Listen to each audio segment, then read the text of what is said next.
नमस्कार शेतकरी मित्रांनो, मी तुमचा मित्र राहुल बेदरे आणि तुम्ही पाहताय गावाकडची शेती यूट्यूब चॅनल.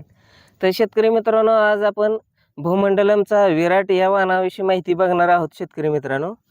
तर हा काबुली सेगमेंटमध्ये आहे आणि ह्याच्या जमिनीचा प्रकार जो लागवडीचा आहे हरभऱ्यासाठी मध्यम ते भारी जमिनीमध्ये याची लागवड करा.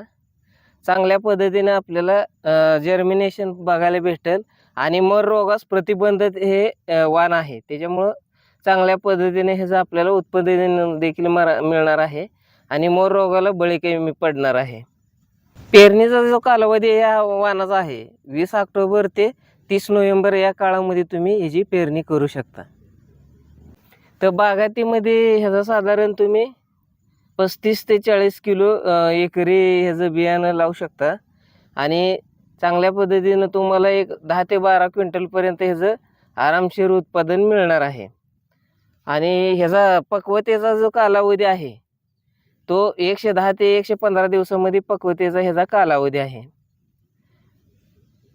उत्पादन सरासरी 10 ते 12 क्विंटल एकरीपर्यंत आपल्याला ह्या वाणाचं बघायला मिळणार आहे. अधिक माहितीसाठी तुम्ही डिस्क्रिप्शन बॉक्स चेक करू शकता. व्हिडिओ आवडल्यास लाईक करा, जास्तीत जास्त शेअर करा. धन्यवाद.